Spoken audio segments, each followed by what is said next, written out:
I don't have a personal sob story to tell, but I'm noticing a worrying trend among friends and strangers that are losing their passion for video games and simply aren't enjoying them anymore. I couldn't even begin to imagine what it would be like to suddenly lose interest in my favorite hobby, so naturally I took that issue to heart, tried to dismantle it and come up with possible causes and solutions for the growing epidemic of tired gamers. My rigorous thought process resulted in two main reasons for gaming burnout: playing the wrong games and playing games the wrong way.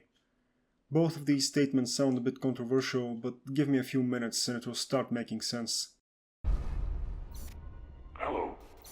Do you want to play a game?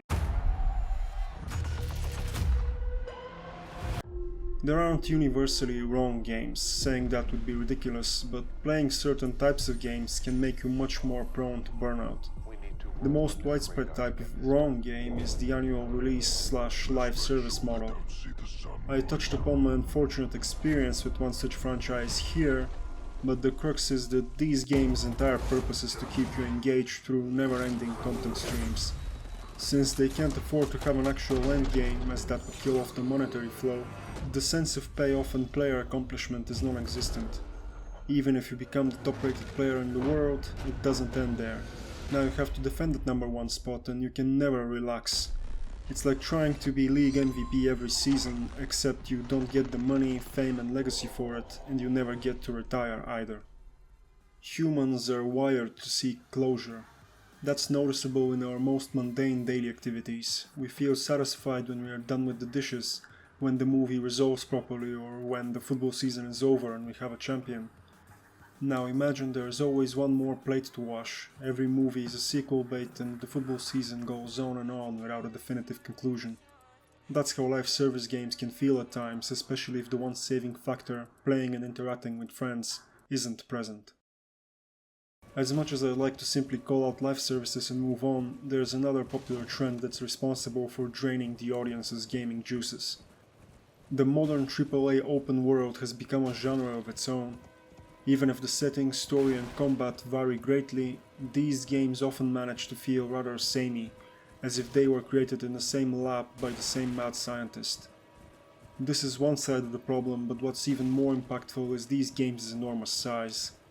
You could rarely find a AAA game released in the last few years that isn't a massive time sink. We're at a point where 40-hour stories are considered relatively short. Any title with a semblance of RPG elements flirts with the 100-hour mark, and the concise 15 to 20 hour linear experience is basically out of the question unless it's a remake of an old classic. When every single game you play takes weeks to complete, you open yourself to burnout. Once during your current 100-hour playthrough and once more when you have to undertake the next massive title. Once again, that craving for payoff gets in the way. At least in this case it will eventually come, but the prospect of starting a new playthrough you know will take up dozens of hours can go from exciting to daunting very quickly. It's almost universal that gamers struggling with burnout fall in at least one of these traps. They either play live service franchises or massive single-player titles, or both. It's easy to say that these people should just stop playing these sorts of games and they'd be fine, but I don't think anything so drastic is necessary. Just add variety, and you'll see immediate improvement. Pick up some smaller games you can finish in a dozen hours and get that satisfying conclusion in a single weekend. Mix up the 150-hour RPG with multiplayer sessions with your buddies in between. Try out different games from different genres, you never know which one might click with you. Variety is the spice of life and is a quick healing potion for any burnt out gamer. But there could be more to it than just the games you play. While the games themselves might be right, your approach to playing them could be wrong.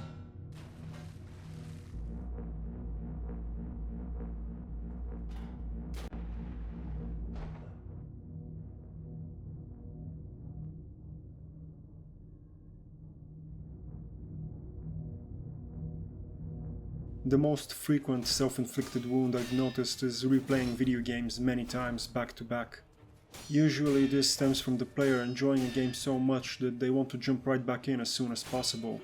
But there's another group that's replaying a game despite not enjoying it all that much, in the hope that maybe it would click eventually. The second approach is clearly the more ill-advised, but I'd say multiple consecutive playthroughs of a single game can only lower your enjoyment of that game, even if you loved it initially. Going through a form of media more than once can be enlightening, opening your eyes for details you didn't notice the first time through.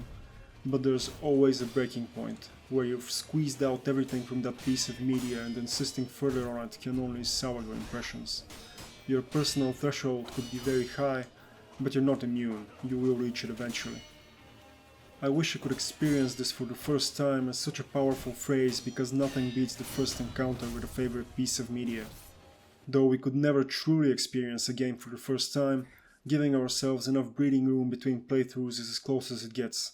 No amount of back-to-back playthroughs can beat that invigorating sensation of returning to a masterpiece after a while, when the finer details have faded a bit from our memory, just to reaffirm that yes, this is a game worth experiencing for the first time again.